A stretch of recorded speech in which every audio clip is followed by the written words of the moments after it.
ইসরায়েলের 2 যুদ্ধবিমান, নারী পাইলট আটক। নেতানিয়াহু ও পেজেশকিয়ানকে ফোন করে মধ্যস্থতার প্রস্তাব পুতিনের। সংলাপ নয়, নাটক, সরকারের উদ্যোগে প্রতারণার অভিযোগ। প্রধানমন্ত্রী বাবুর্চি মোশাররফের আলোচিত উত্থান, রান্নাঘর থেকে সরাসরি কোটিপতি। এতক্ষণ শুনছিলেন সংবাদ শিরোনাম, এবারে বিস্তারিত। মধ্যপ্রাচ্যে চলমান উত্তেজনার মধ্যে ইরান ও ইসরায়েলের পাল্টাপাল্টি হামলায় নতুন মোড় নিয়েছে পরিস্থিতি। ইরানের হামলায় ইসরায়েলের 2টি যুদ্ধবিমান ভূপতিত হয়েছে বলে দাবি করেছে দেশটির আধা সরকারি সংবাদ সংস্থা মেহের নিউজ। তাসনিম নিউজের বরাতে জানা গেছে, ভূপতিত যুদ্ধবিমানগুলোর একটির নারী পাইলটকে আটক করা হয়েছে। তবে ইসরায়েলি সেনাবাহিনী এই দাবি অস্বীকার করেছে। তারা বলেছে তাদের কোনো বিমান ভূপতিত হয়নি এবং কোনো সেনা সদস্য নিখোঁজ বা বন্দী হননি।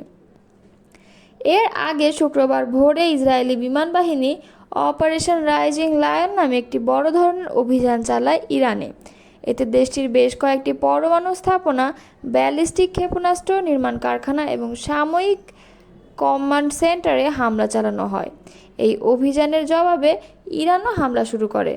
পাল্টা আক্রমণে শতাধিক ব্যালিস্টিক ক্ষেপণাস্ত্র ছোড়ে তারা, যার কিছু ইসরায়েলের বিভিন্ন অঞ্চলে আঘাত হানে। টাইমস অফ ইসরায়েলকে দেওয়া এক সাক্ষাৎকারে ইসরায়েলের এক নিরাপত্তা কর্মকর্তা বলেন, ইরানে মোসাদ এজেন্টরা গোপনে একটি ড্রোন ঘাঁটি স্থাপন করেছিলেন। সেখানে পরিচালিত হয় এই হামলা। এতে ইরানের বিমান প্রতিরক্ষা ব্যবস্থার একটি বড় অংশ ধ্বংস হয়ে যায় বলে দাবি করা হয়। ইসরায়েলের হামলায় ইরানে এখন পর্যন্ত অন্তত 78 জন নিহত এবং 329 জন আহত হয়েছেন। দেশটির রেভলিউশনারি গার্ড পরিচালিত সংবাদ মাধ্যমগুলোর তথ্য অনুযায়ী বাস্তব হতাহতের সংখ্যা আরও বেশি হতে পারে।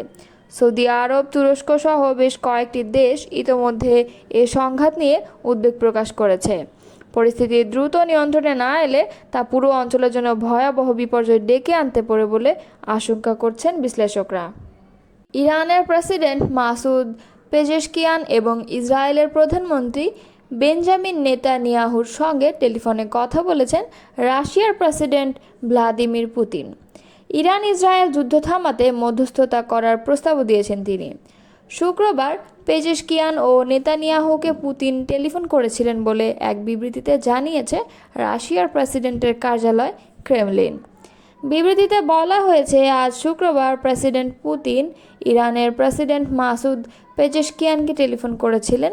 টেলিফোনে তিনি ইরানে ইসরায়েলের হামলায় নিহতদের পরিবারের স্বজনদের প্রতি আন্তরিক শোক জানিয়েছেন।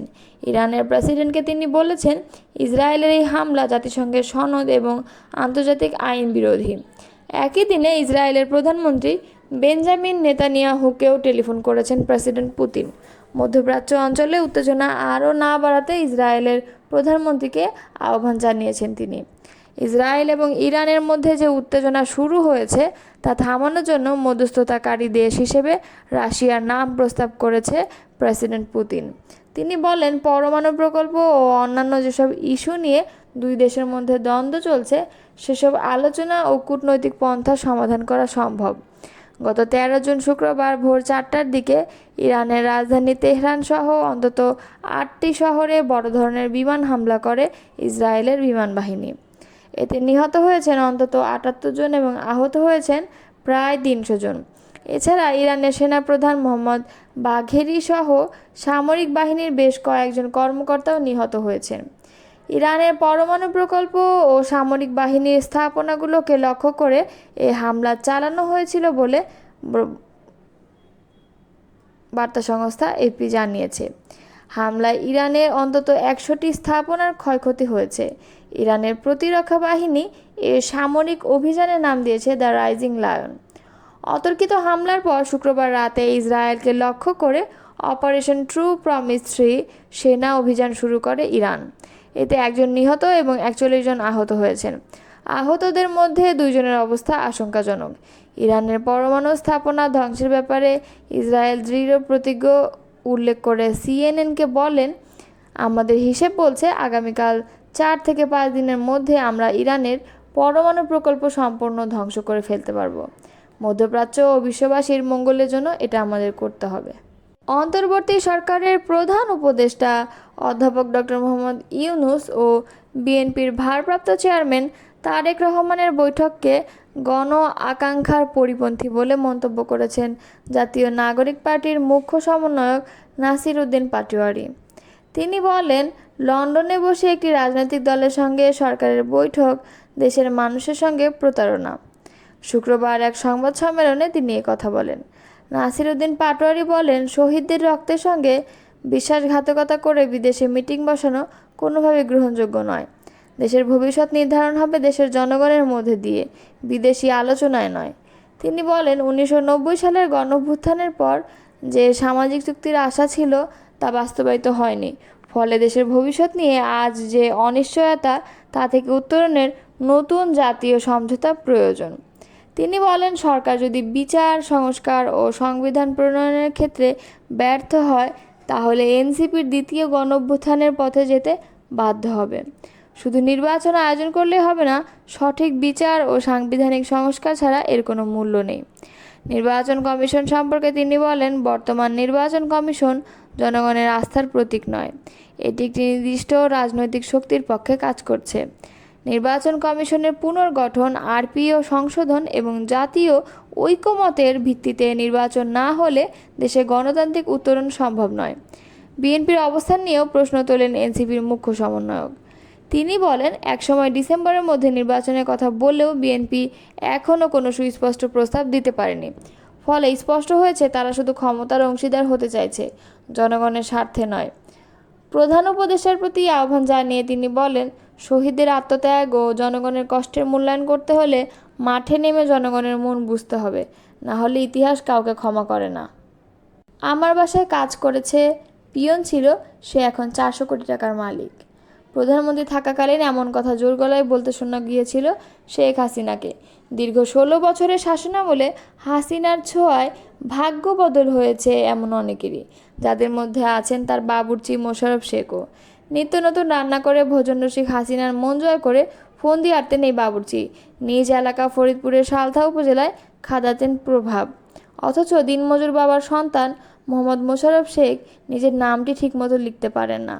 বাবার সম্পত্তির ভাগ পেয়েছেন মাত্র 5% জমি। 30 বছর আগে এক হোটেলের বাবুর্চি হিসাবে কাজ শুরু করেন। এর মাত্র 2 বছর পর ভাগ্যক্রমে সাবেক প্রধানমন্ত্রী শেখ হাসিনার বাসার বাবুর্চির কাজ পান। এরপর মোশাররফের ভাগ্যের চাকা ঘুরতে থাকে। জানা যায় 1996 সালে শেখ হাসিনার বাসায় বাবুর্চির চাকরি পান মোশাররফ। তিনি এখন কয়েক কোটি টাকা সম্পদের মালিক। গ্রামে ও শহরে রয়েছে তার বাড়ি-গাড়ি। অভিযোগ রয়েছে, আওয়ামী লীগ সরকারের আমলে নিজ গ্রামের প্রতিবেশী কৃষকের জমি দখলসহ সাধারণ মানুষকে নানাভাবে হয়রানি করেছে বাবুর্চি মোশাররফ। সালথার ভাওয়াল ইউনিয়নের বড় কামদিয়া গ্রামের কৃষক রহমান শেখের ছেলে মোশাররফ। তিনি 28 বছর হাসিনার বাসার বাবুর্চি ছিলেন। তবে 5 আগস্ট শেখ হাসিনা দেশ ছেড়ে পালিয়ে যাওয়ার পর গা ঢাকা দেন। সম্প্রতি তার বিরুদ্ধে জমি দখলের অভিযোগ দিয়েছে বড় কামদিয়া গ্রামের কৃষক মোহাম্মদ চান মিয়া ফকিরের ছেলে সাগর মিয়া। এরপর থেকে বেরিয়ে আসছে মোশাররফের নানা অপকর্ম, নিরীহ মানুষের উপর অত্যাচার, জুলুম ও সম্পদের তথ্য। চান মিয়া ফকিরের ভাতিজা সেন্টু ফকির বলেন, আমার চাচা একজন গরিব কৃষক। তার 42% জমি দখল করে পাকা ঘর নির্মাণ করেন মোশাররফ। ওই ঘরের চালের উপর একটি নৌকা তৈরি করে টানিয়ে রাখেন। তখন আমরা পুলিশ প্রশাসনের কাছে গিয়েও কোনো সমাধান পাইনি। জমি দখল নিয়ে মুখ খুললেই আমাদের মারধর করে এবং মামলা দিয়ে এলাকা ছাড়া করতেন মোশাররফ। হাসিনার বাবুর্চি হওয়ায় প্রভাব খাটিয়ে পুরো কামদিয়ায় সাধারণ মানুষের উপর জুলুম নির্যাতন চালিয়েছেন তিনি। সালথা থানার ভারপ্রাপ্ত কর্মকর্তা মোহাম্মদ আতাউর রহমান বলেন, জমি দখলের বিষয় নিয়ে মোশাররফের বিরুদ্ধে একটি অভিযোগ পেয়েছি, তদন্ত করে আইনগত ব্যবস্থা নেওয়া হবে।